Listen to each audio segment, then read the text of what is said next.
right. Welcome to the last module in your romantic relationship. This module, we're talking about your identity. So, this is the last piece of it. We already talked about accepting where you are. Hold on a second. I lost my train of thought. We already talked about tolerance. We already talked about attachment. And now we're talking about identity. Okay.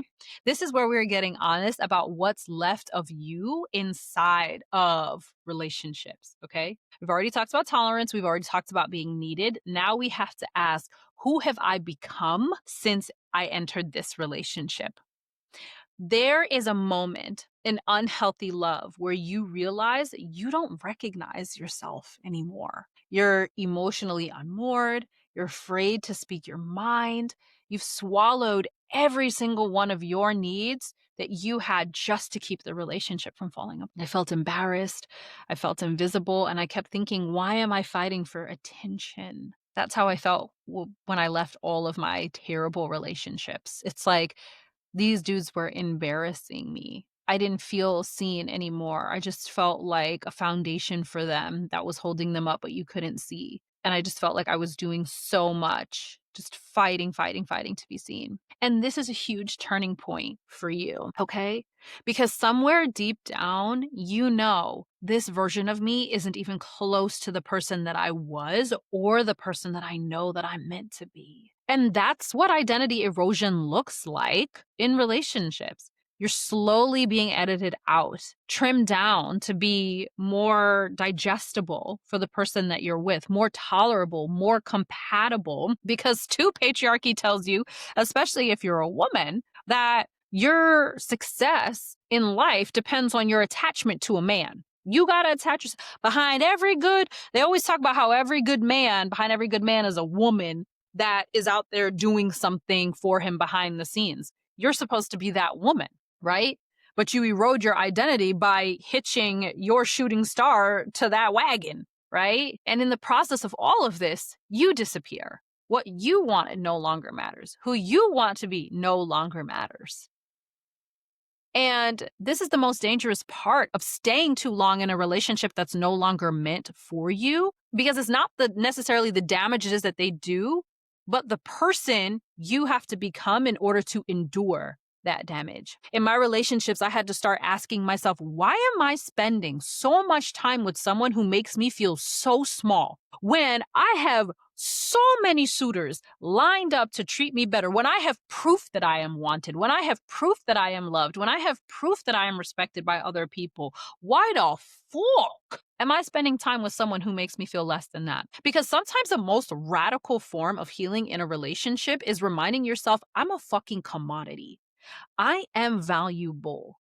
I am irreplaceable. You don't just get to treat me like I'm some shanty person off the street, okay? When your self-worth is low because you've tolerated so much inside of these relationships, when your self-worth gets that low, you forget that. You forget how important you actually are. You forget how desirable you were. You forget how crazy people are to get their hands on you in the best way possible, okay? But your memory is powerful. Remember how it felt to be seen, to be loved, to be heard, to be celebrated, even if it was only by yourself. Because if you're not celebrating you, nobody's going to celebrate you. Okay, Barbara? Okay.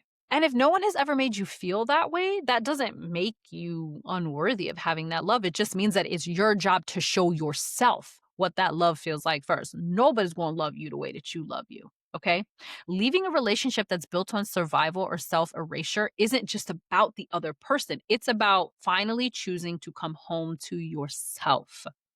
Okay. Leaving a relationship that doesn't make you feel seen, it's less about that person and it's more about what you are no longer willing to tolerate, and bringing your tolerance levels down to be like, I don't tolerate no bullshit. You either see me and you worship me or you don't. Plain and simple. Okay. You deserve to have your body worship. My husband worships my body. You guys know Pepe Le Pew, the skunk who's always on his other skunk wife. Like, that's my husband to me all the time. All the time. My lumps, my bumps, everything. He's Pepe Le Pew and 24/7. The only reason he's not doing it right now is because I'm trying to record this. Okay. You deserve that. You deserve to have somebody who wants to breathe the same air as you, who doesn't expect you to compromise beyond reason to hold them up. You deserve someone who sees you the way that you see them, that holds you to the standard the way that you hold it to them. You challenge each other, but in the best way possible to grow. You're not needed by them, you're wanted by them. They haven't built some gross codependency on you and you on them.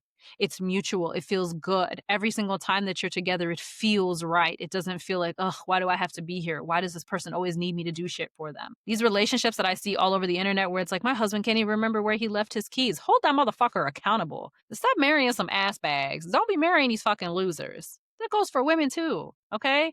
Don't marry a fucking loser that can't keep their head on straight if you weren't there, okay? It's crazy. So your last and final homework for this module is write a list. I love me some lists. I love me some lists. Write who you were who was I before this relationship, the one that you're in right now, right? Circle who you were, all the parts of you that you wrote down. Circle where have you been muted, edited, lost? Where's a piece of you that's missing that's not happening in this relationship? And write down one way that you'll be restoring those pieces starting today, starting now. Because sometimes the healthiest thing that you can do in your love and in your relationships is to say, I don't care if I have to be alone. I'd rather be alone than feel like this. I'd rather be alone than continue to tolerate this. Because when I put me first, I'm telling the universe that I'm available for better. When I put me first, I'm telling the universe that this is how I want to be loved better than I love myself. This and so much better. But when you stay in relationships that continue to ask you to tolerate their bullshit, to continue to hold them up, to sacrifice your identity to help them grow, and you don't even want to do that anymore, you're telling the universe that you're not actually ready to be loved the way that you want to be. You're telling the universe that you are lined up for bullshit. And that's not what you really want. So you got to get yourself in check first. Debt these relationships. You don't want them anymore. Okay? What parts of yourself would return if you left this relationship and actually started treating you the way that you want to be treated? And watch how quickly that love shows up for you in the purest form because you started to take yourself seriously, because you left these relationships that were ass. Okay? I hope that you have found these romantic relationship modules to be helpful for you, to help you see where you have tolerated some bullshit, to see, to give you an answer. Because I know some of you are watching this like with one foot out the door in your relationship. I hope it finally gave you the courage to say, I'm choosing myself, I'm leaving, no matter how hard it may feel for you. Okay. I love you. You're amazing. You're everything. You're awesome. Continue to choose yourself. And I'll see you in other parts of the Institute.